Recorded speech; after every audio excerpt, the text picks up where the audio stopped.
اعوذ باللہ من الشیطان الرجیم بسم اللہ الرحمن الرحیم the life story of Mansoor season 1 episode number 4 باوزائی۔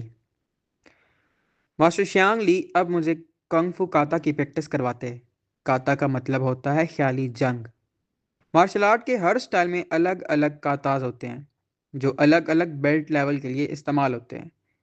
کاتا کے اندر ککس، پنچز، بلاکس سب کچھ شامل ہوتے ہیں۔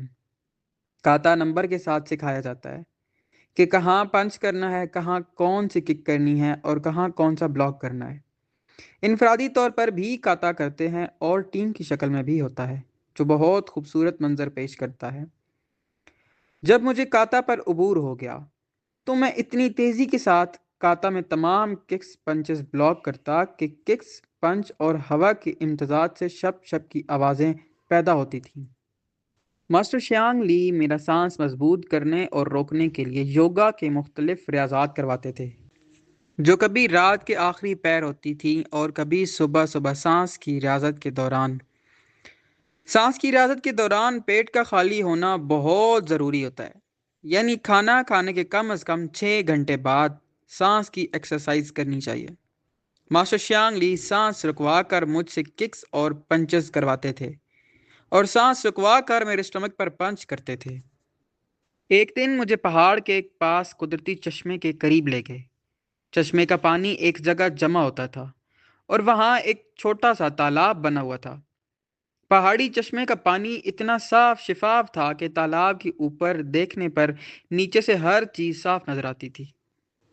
ماسٹر شیانگ لی ایک تھیلے میں سے چھوٹی سی ربڑ کی ٹیوب نکالی اور اس میں ہوا بھری تو وہ ایک چھوٹی سی بوٹ بن گئی اور اس میں سوار ہو کر تالاب میں داخل ہو گئے اور مجھے کہا کہ پانی میں غوطہ لگاؤ جب تک کہ سانس ٹوٹنے نہ لگے، باہر مت نکلنا۔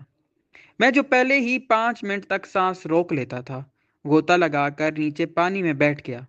3 منٹ کے بعد ہی میری سانس اکھڑنے لگی۔ کیوں؟ زمین کی بجائے پانی کے اندر آپ پر پانی کا دباؤ بھی ہوتا ہے۔ میں باہر نکل آیا تو ماسٹر نے اوپر سے میرے سر پر چھڑی مار کر پھر نیچے کر دیا۔ اس طرح کچھ دنوں کے بعد میں پانی میں 6 منٹ تک سانس روک لیتا تھا۔ تو ماسٹر شیانگ نے مجھے کہا کہ اب تم پانی میں بیٹھنے کی بجائے ککس اور پنچ کیا کرو۔ پانی میں چونکہ رکاوٹ بہت زیادہ ہوتی ہے اس لیے شروع میں مجھے دشواری کا سامنا ہوا، مگر بعد میں مسلسل پریکٹس سے میری سپیڈ بن گئی اور اب سانس روکنے کا دورانیہ 15 منٹ تک پہنچ گیا تھا۔ ماسٹر شیانگ لی نے اب میری نقطہ بینی پوائنٹ میڈیٹیشن کی ریاضت ختم کر کے شمع بینی شروع کروا دی تھی کہ شمال کی طرف منہ کر کے شمع کی لو پر اپنی توجہ مرکوز کرو۔ شمع کی لو پر توجہ کرنے سے شروع میں سر بھاری ہو جاتا ہے، مگر اس کو کم دورانیے سے شروع کرنا چاہیے اور کسی کی نگرانی میں کریں تو بہتر ہے۔ ایک دن مجھے لگا کہ میرا سر پھٹ جائے گا۔ مجھے اپنی ریڑھ کی ہڈی میں عجیب سی سرسراہٹ محسوس ہوتی تھی، جیسے تھرمامیٹر میں پارا گرمی سے اوپر چڑھتا ہے، ایسے میری ریڑھ کی ہڈی میں سے کوئی چیز اوپر دماغ کی طرف جیسے سفر کر رہی ہو۔ مجھ سے شمع بینی نہیں ہو رہی تھی۔ میں اٹھ کر بیٹھ گیا۔ مجھے ایسا لگا جیسے غلیظ خیالات نے میرے دماغ پر حملہ کر دیا۔ باقی ساری رات جاگ کر گزاری۔ صبح جب ماسٹر کے سامنے پہنچا تو مجھے دیکھ کر مسکرانے لگے اور سامنے رکھے پیالے کی طرف اشارہ کر کے کہا کہ اس کو پی لو۔ میں نے وہ پیالہ اٹھا کر دیکھا تو کسی جڑی بوٹی کا رس پانی میں مکس نظر آتا تھا۔ میں نے وہ سارا پانی پی لیا تو مجھے ماسٹر شیانگ لی کہنے لگے کہ کل رات کو تم نے کوئی گرم چیز کھائی ہے، گوشت وغیرہ؟ تو میں نے کہا جی بالکل، کل شام کو دوستوں کی محفل تھی اور ہم نے بھیڑ کی سبزی بنا کر کھائی تھی اور میں نے اچھا خاصا گوشت کھایا تھا۔ ماسٹر شیانگ نے کہا کہ ان ریاضات کے دوران گرم چیزیں نہیں کھانی چاہیے، گوشت وغیرہ۔ اس سے تمہارے ریڑھ کی ہڈی میں جو کنڈالنی شکتی یعنی سرپنٹ پاور سو رہی ہوتی ہے وہ جلدی جاگ جاتی ہے اور وہ بہت خطرناک قوت ہے۔ اس کو آہستہ آہستہ جگانا ہوتا ہے۔ یکدم جاگ جائے تو بہت خطرناک ہوتی ہے، انسان درندہ بن جاتا ہے، ماں بہن کی تمیز تک کھو بیٹھتا ہے۔ اس لیے ان ریاضات کے دوران ٹھنڈی چیزیں استعمال کرو۔ باقی باتیں تو ٹھیک تھیں، مگر مجھے حیرت ہوئی کہ رات کو میرے ساتھ پرابلم آئی تو صبح ماسٹر شیانگ پہلے ہی جڑی بوٹی کا رس میرے لیے لے کر بیٹھے ہوئے تھے۔ مجھے کئی دفعہ لگتا تھا کہ ماسٹر شیانگ لی کو میری ہر چیز کا پتہ ہوتا ہے، اور جیسے وہ ہر وقت مجھے واچ کرتے ہوں۔ کئی دفعہ ایسی باتیں کر جاتے تھے کہ جن کے بارے میں پوچھتا تو آگے سے مسکرا دیتے تھے۔ بہت گہری شخصیت تھے۔ ایک دن مجھے ماسٹر شیانگ نے کہا کہ تیار ہو جاؤ، ایئرپورٹ پر کسی مہمان کو لینے جانا ہے۔ میں تیار ہو کر آیا۔ ماسٹر شیانگ کی گاڑی میں ہم ایئرپورٹ پہنچے۔ کچھ دیر انتظار کے بعد ایک فلائٹ کی آمد ہوئی۔ اس کے مسافر چیک آؤٹ کے بعد باہر آنا شروع ہو گئے۔ اتنے میں ایک لڑکی دوڑتی ہوئی ماسٹر شیانگ لی کے گلے لگ گئی۔ لڑکی بہت زیادہ دبلی پتلی سی تھی، جیسے گوشت نام کی چیز ہی اس کے اوپر نہ ہو۔ اس کے وجود پر نہ نہ ہو دبلی پتلی ہونے کی وجہ سے اس کا قد بھی چائنیز عورتوں سے لمبا دکھائی دیتا تھا، اور اس کے نقش و نگار چائنیز اور انڈین لگتے تھے۔ سفید رنگ، بڑی بڑی آنکھیں، ستواں ناک، پتلے ہونٹ، لمبے گھنے سیاہ بال جو اس نے شولڈر تک رکھے ہوئے تھے۔ اس کے چہرے پر ایک عجیب سا سکون اور وقار تھا۔